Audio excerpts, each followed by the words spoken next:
Thank you for joining us for our Seaspray Making Waves podcast series, brought to you by Seaspray Financial Services Limited and Seaspray Private Limited. Seaspray Financial Services Limited and Seaspray Private Limited, trading as Seaspray Private, are regulated by the Central Bank of Ireland. This is Seaspray Making Waves Podcast. Hello again, and welcome back to episode 11 of the Seaspray Making Waves podcast series.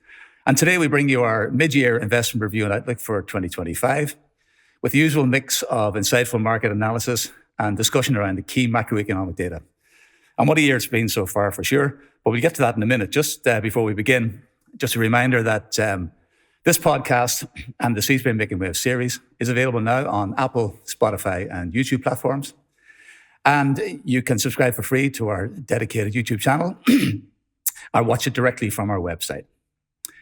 Our free weekly market review, which publishes every Monday morning, is available from our website, along with our full suite of market updates and video insights.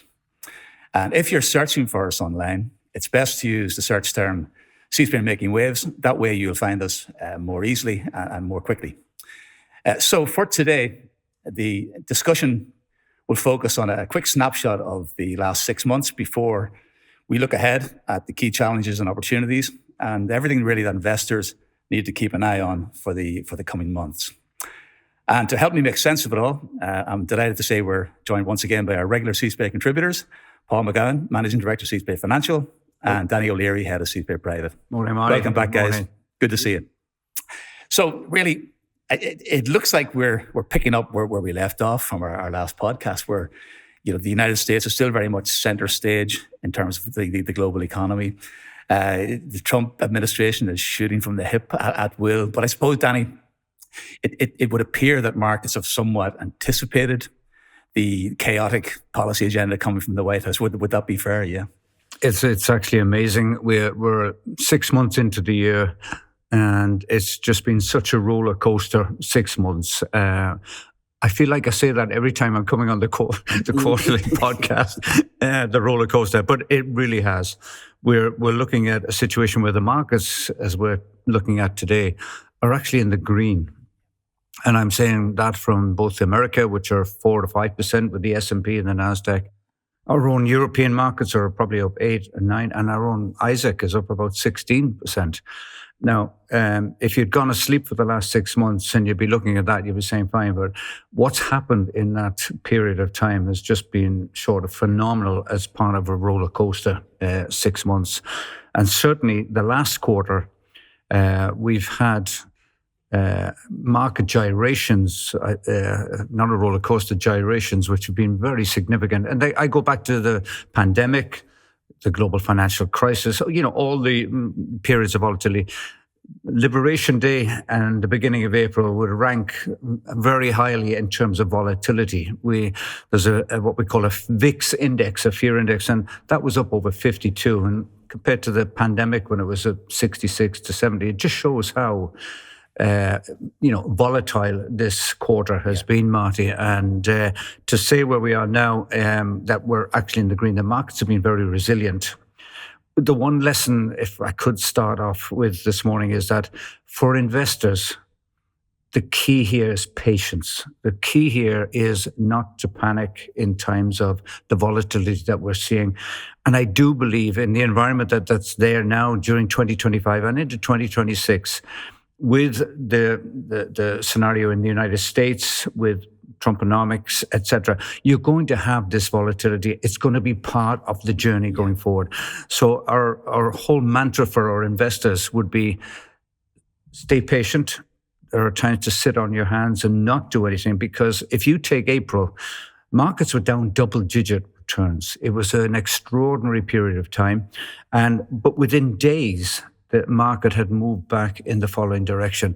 So if you'd pressed panic buttons and you'd been very fearful of what was going to be happening, you would have then missed out on what I would call that bounce back. Yeah. And you would have been suffering on the sidelines. So the lessons for our clients, I think, in the quarter that we've come to is stay calm.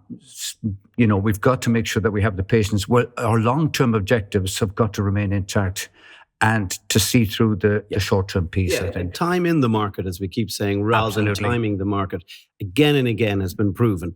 If you are trying to time the market, you're going to miss out on all those periods of time when it recovers. And as Danny said, if you took the 1st of April and the 30th of April, the price of the market was only off less than 0.5% from the start to the end, yet it had been down 15% in the middle. And so, that whole point is stay there. We're investors for the long term. We find sectors and investment assets that we believe are going to perform over the long term, not short term. So you stay with them. And like in the same period, we've had the whole geopolitical issue. We've had the Israeli-Iran situation. Markets have now got through that and are going, okay, that's behind us. And we're still, this week, in the last 2 weeks, we've seen markets continue to rise. The tariff negotiations are going to be ongoing for probably the rest of the summer. Yeah. But there is a growing belief that a moderate deal will be found and agreed. The sort of the baseline 10% tariff rates are likely to be what we're going to see across the world. And at those sort of levels, markets are already pricing in the ability to perform in that. You have in America really robust companies. Balance sheets are very strong. And then, of course, we're looking out to interest rates. We've seen interest rates being cut in Europe, and now talk later in the year that we may start to see interest rates easing in the US, which all goes to help corporates and consumer spending.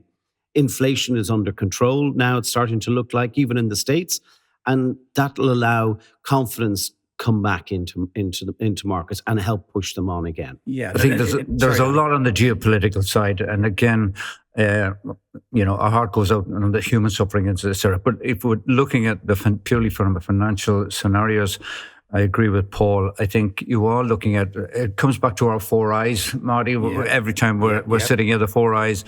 Inflation is reasonably subdued. It's coming back under control. It's about 2.4 in the United States. We're back at target levels of 2 in Europe. And, their strong signals that the cost of living is moving in the right direction. Crisis is coming back. It's still expensive. Don't get me wrong. It's still expensive out there. But the critical thing is that there's more of a control factor involved in that. Interest rates, we have seen a divergence. The Fed and Powell in particular has been worried about the effect of tariffs on the US economy. The US economy is slowing. But I do believe that within the sort of second half of the year, I think certainly from the Fed and Powell, they're probably looking at 1 or 2 interest rate cuts coming through because, the economy is doing reasonably well in the United States. It's robust. So I think we will see that moving in a downward trajectory as well, which should be supportive of the markets as well. Absolutely. And do you think, are we likely to see another shock similar to the so-called Liberation Day? Is that likely to happen? I think we're going to see many shocks. I honestly, the world that we're in now with the administration in the United States in particular, it's 24/7. The amount of information coming out is just incredible, and you're going to see that. Unfortunately, the administration seems to want to run its operation like a reality TV show. So shock and awe, and then try and bring people back. So when one thing settles down, they'll focus onto something else. Now, there have been some very good things from a policy point of view. The Trump administration said they want to close the border. They closed the border. They stopped all of the illegal aliens coming in. But they have a problem because as they're taking people back out, farms are starting to struggle. Businesses that use the manual labor are starting to squeeze a bit. So I think over the course of the summer, we're going to see some more on this area, and that whole area may start to shift because of pressure coming on from groups from the MAGA base that actually supported Donald Trump, but they may need to have workers, they need things. So watch for a change in that policy.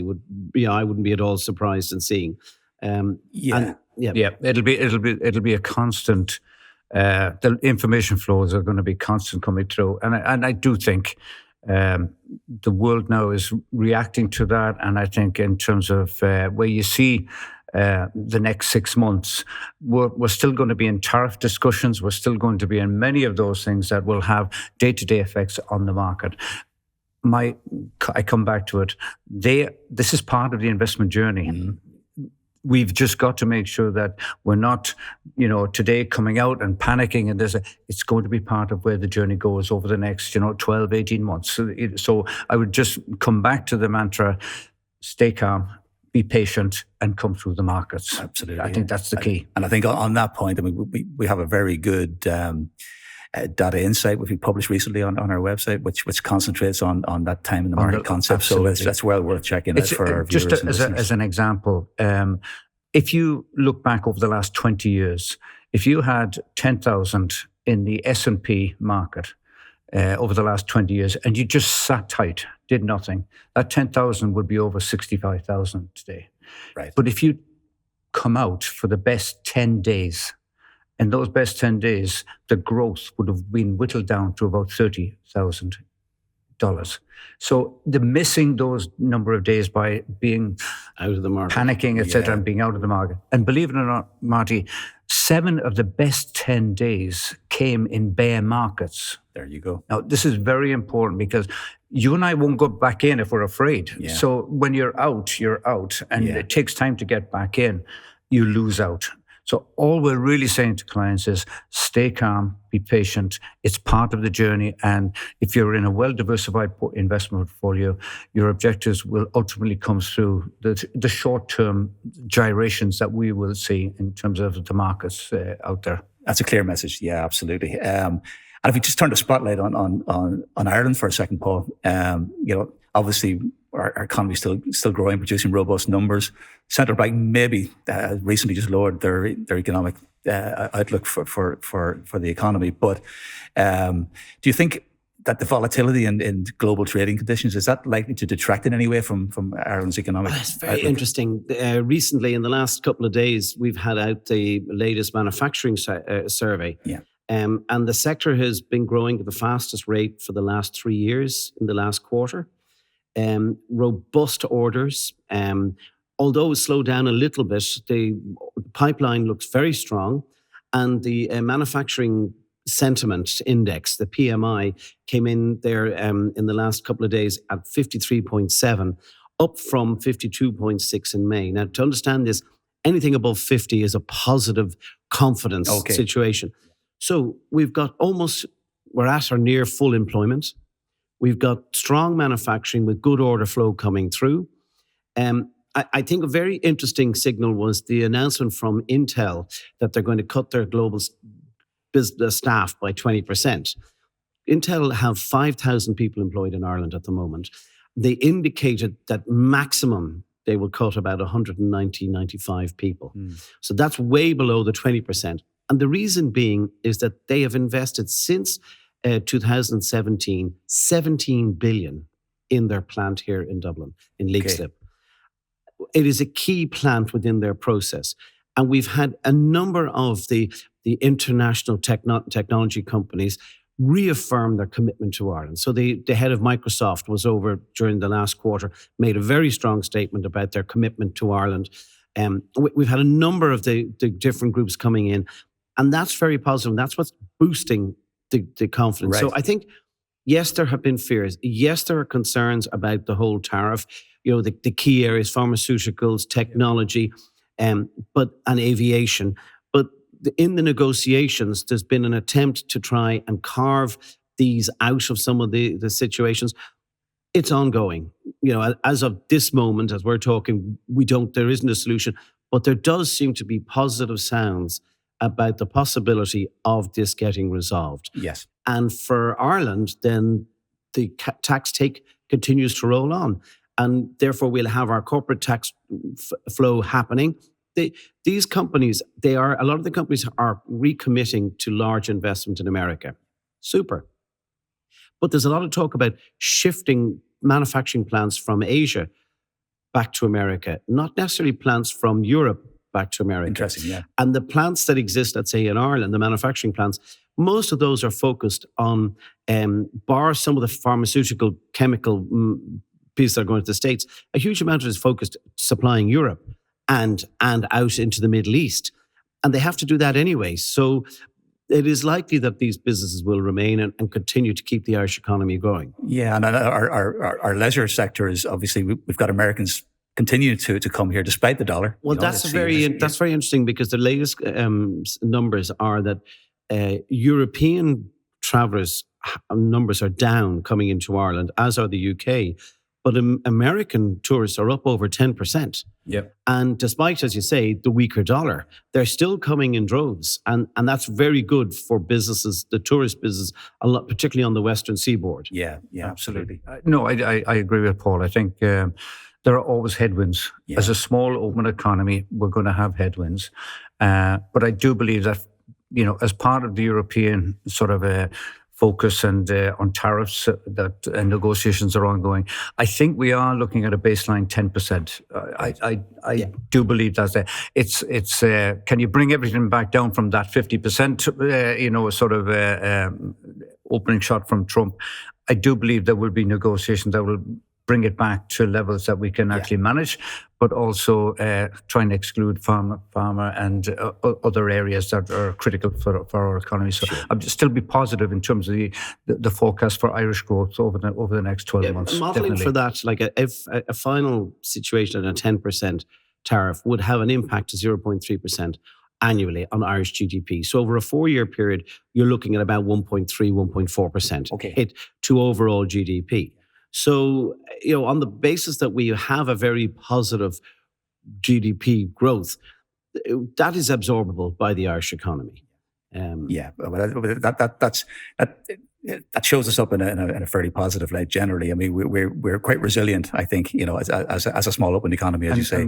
But we're in the fortunate position, we do nearly have full employment. Yeah. I mean, a lot of our problems are, in terms of the housing, in terms of the infrastructure, et cetera. And those are the key things that are dominating the headlines for us and need to be addressed as we go along. Because if you're going to attract new investment in, you have to have the infrastructure. Absolutely, Danny. And if you're bringing in, data centers or whatever, you're going to have that they are done through renewable sources and not acting as a drain on the grid. These are all part of the go forward scenarios in terms of where I see we can make positive inroads over the next while. I think, Danny, on that, what's really important is the decision that's been taken in law to allow independent suppliers of energy, so that data centers can now start looking at the process whereby they could have their own supply without having to go into the national grid. Yes. And I think that's going to really boost things over the coming years in terms of how we're going to see data centers, how we're going to see some of these other areas are going to develop. Good point, Paul. Good point. I'll just move on to just talk about, despite our friend in the White House and his call to arms, talking about, drill, baby, drill, and, trying to take advantage of what's happening in the Middle East and the potential threat to oil supply. We've seen a strong focus, Danny, on sustainability and renewables, and evidence not least by our own in-house experience with our successful. Absolutely, Marty. I think yes, it's certainly a challenge out there in terms of. The whole focus on the climate. I'm looking at the moment where you have temperatures in Europe over 40 degrees. You have, places now where the climate change is having a real impact in Europe and across the globe. So that focus won't go away, no matter what's happening in the short term or medium term. And, I do believe, for example, over the last, 2 or 3 years, as you know, part of our investment philosophy in Seaspray has been on sustainable ESG, climate, etc. And I'm really delighted to say that in the last 6 months, despite all that's been going on, we've had 7 kickouts from what I would call structures that are involved in climate. Yeah. They're involved in ESG. We had a transatlantic water bond. Yeah. They have all been there for the last 3.5 years and different maturity dates, but they've produced returns for our clients, which are double-digit returns. And they are going to be there for the ongoing. Our themes are still very focused on what is right for the climate and bringing carbonization levels down in terms of net zero. We're looking at water as, a massive issue in terms of go forward, in terms of the climate. And I have to look at the whole solar and wind scenarios. If you take back in 2015, we have over 2.6 trillion, but 1.4 trillion of that energy was spent on fossil fuel development. Right. Mm-hmm. 1.2 trillion was spent on the renewables, wind energy, solar, and nuclear. If you look on 10 years, so I'm looking now at 2025, and the latest statistics so far is that there's going to be well over 3 trillion spent. But it has gone, the balance has shifted completely to renewables. So you're now in a situation where it's a 2-to-1 virtually the other way around. And the amount that's, if you like, detracted from the fossil fuels is over 400 billion. Right. Now, that move is not going to stop. It's going to keep going. And our view in terms of investment themes, we are still going to be focusing on naturally transatlantic, but you're looking at ESG and climate is going to be key in relation to that. A key focus also is AI. Yeah. Paul has alluded to the companies that are in AI, the Magnificent Seven, etc. AI is not going to go away. It's going to transcend every sector in the marketplace. So again, we see in Europe a very big focus in terms of AI to try and catch up with the United States. Yeah. So you're now looking at probably billions. I know there's 20 billion in terms of for new centers in terms of AI centers that, there's been 37 bids to build these. Okay. The demand is out there. So I do believe that in the themes that we're looking at, back to your point on sustainability, yes, it's difficult at the moment because you have, influences out there that are, drill, baby, drill. But I believe that the tsunami towards renewables is going to continue. And I have to say, Ireland, our solar energy focus has been terrific. It's moved from about 160% towards solar in the last 2 or 3 years. Okay. And you've got 138,000 households now in Ireland that have rooftop solar panels supplying their own and their own electricity, but also being able to plug into the grid as well. That is not going to stop. That's a statement, yeah. If you take that alongside wind and the amount of wind energy, if you look at last May in particular, probably over 50% between wind and solar was coming into the national grid from the renewables. Well, and just to highlight that, in recent weeks, the whole Spanish grid has run solely on alternative energy. Yeah. There you go. Which is incredible. The full days on just alternative energy. Absolutely. And so that obviously it reduces the demand then for fossil fuels, which also gives Europe more independence. Yeah. And, and I think going forward, year on year, this is going to get better and better. Absolutely. So the ESG agenda, it's alive and well. It's alive and well. Definitely. It's alive and well. Yeah. And you have headwinds at the moment because certainly Biden's influence in terms of trying to, move very much on the renewables, that's under pressure with the current administration. But you have companies, you have individuals, you have communities who are very strongly focused that the renewable, be it solar, be it wind, be it all the alternative sources, they're going to be very strongly on the agenda over the next 2 to 3 years. Absolutely. And just to back all that up, again, a couple of Cahill's recent video insights. We've got one on the growth of renewables in the United States and on investment from Europe in artificial intelligence. Worth checking out for our viewers and listeners. I'd recommend that. Cahill's done some very good insights on their whole renewable scenario. So absolutely. So just, I'm changing tack slightly this time around. I'm going to ask you both if you can give me your single standout moment or event for the year so far, which has resonated with you and may have a lasting impact. So, Paul, I might ask you, what's your standout moment? Well, Danny's already alluded to it. An announcement by Europe on massive investment into AI to catch up on where America is gone and where China is gone, I think is going to have a really positive impact over the next few years on the European horizon. Right. And that to me would be a big standout. Okay, excellent. And Danny, what stood out for you? I have to say, for me, I just might take you back to the 1990s. There was a gentleman called James Carville. He was a political advisor to Bill Clinton at the time. And he said, if I believe in reincarnation, in the past, I would have loved to come back as a president or a pope or a megastar, sports star. Right. He said, no, not anymore. I want to come back as the bond market, because the bond market, you can intimidate everybody. Now, this last quarter, it wasn't the stock market moving down. It wasn't the fact that we were down double digits. It was the bond market and the reaction of the bond market to the tariffs and Liberation Day that put a stop to, we better hold here. Yeah. We better hold back here, because the bond market reacted overwhelmingly over 2 days on the 7th and 8th of April. You had a situation where there was a massive bond sell-off. And in that bond sell-off, the worries were that the price and the borrowing costs were going to go sky high. Yeah.